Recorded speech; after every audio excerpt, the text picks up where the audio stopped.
Brought to you by Gitanjali Salon, Channi Himmat, Jammu. Follow Ruchika Makeovers on Facebook and Instagram for best bridal makeup in town. Hello viewers, you're watching Jammu Links News. I'm Mannat Gupta and welcome to the daily updates of Midday News. Let's begin.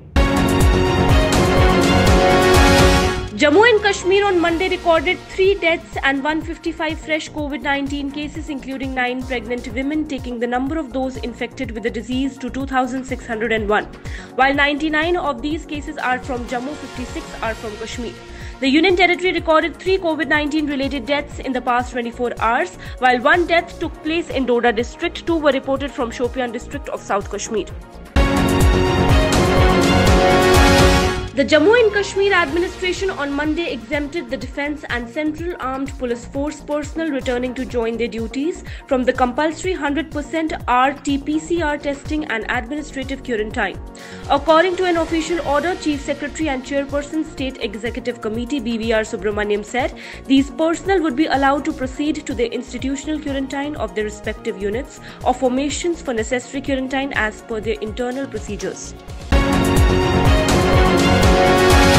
On May 28th, 6 to 7 terrorists, while attempting to infiltrate in Nowshera sector of Jammu and Kashmir, close to the line of control, were detected by Indian troops, who in a shift operation eliminated 3 of the infiltrators, while at least 1 was seriously injured, said Nagrota Corps officials. The operations, which lasted for 4 days, resulted in recovery of large catch of weapons, including 2 AK-47 rifles, 1 M16A2 rifle, 1 pistol, 1 UBGL, as well as ammunition and grenades. Pakistan marking on eatables and a few other items indicate complicity of Pakistan, said Nagrota Corps officials. Former Union Minister and 3-time Congress MP from Ladakh P. Namgyal passed away on Monday after brief illness in the Union Territory of Ladakh. He was 83 and he is survived by his wife and 3 daughters, sources close to his family said.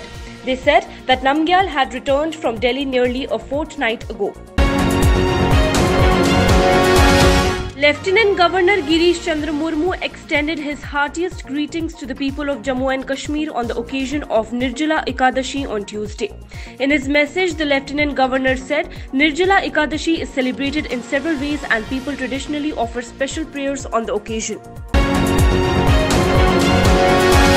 All the 3 important central government organizations under the aegis of Department of Personnel and Training, namely Central Vigilance Commission, Central Administrative Tribunal and Central Information Commission, have started functioning in the Union Territory of Jammu and Kashmir after the extension of the central laws and provisions over there. This was disclosed by Union Minister Dr. Jitendra Singh, who is also in charge DOPT, when the newly appointed Vigilance Commissioner in Central Vigilance Commission Suresh N. Patel called on him after taking over the charge of office. The High Court of Jammu and Kashmir, in view of prevailing circumstances arising out of COVID-19 pandemic and its adverse impact on functioning of judicial entities, has cancelled its ensuing summer vacation, scheduled to commence from June 8th. The routine 15-day summer vacation in district and subordinate courts located in summer zone of Jammu division shall not be observed this year. The migrant labourers on Monday staged a strong protest demonstration against the administration at the Pyal area of Gagwal in district Samba. They allege that they are facing a lot of trouble during lockdown. Although the district administration set up migrant registration camps in different places of Samba, and they had also submitted their documents in the camps for their deportation at their home states, but the district administration has not taken any steps to shift them to their homes. BSF Director General S.S. Deswal, during his 2-day visit to Jammu, reviewed the security situation on the international border with Pakistan. The DG visited the critical areas of the entire border stretch and held discussions with various sectors or unit commanders and senior police officers on border domination and other security measures being adopted. Deswal also reviewed the border domination plan. All government schools of J&K have been told to ensure safety measures for students and staff to arrest the spread of COVID-19 as the schools will be open from mid-June.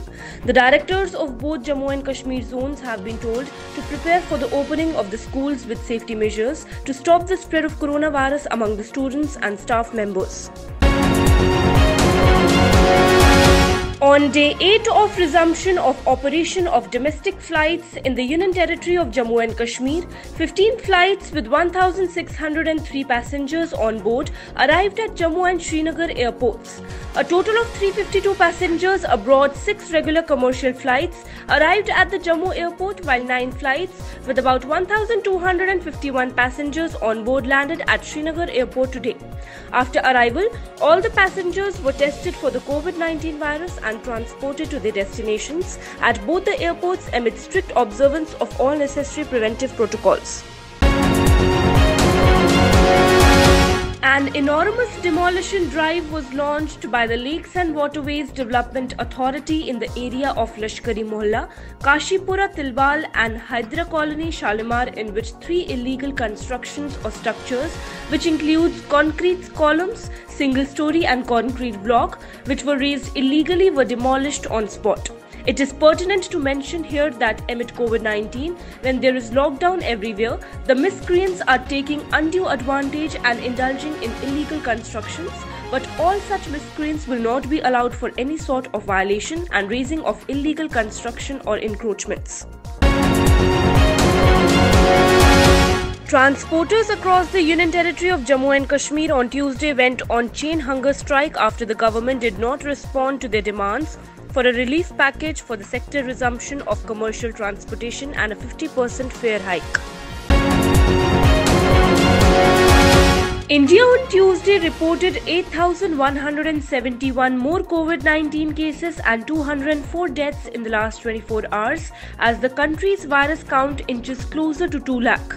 According to the Union Ministry of Health and Family Welfare, the total number of cases in the country now stands at 1,98,706, including 97,581 active cases, 95,527 cured, discharged or migrated, and 5,598 deaths.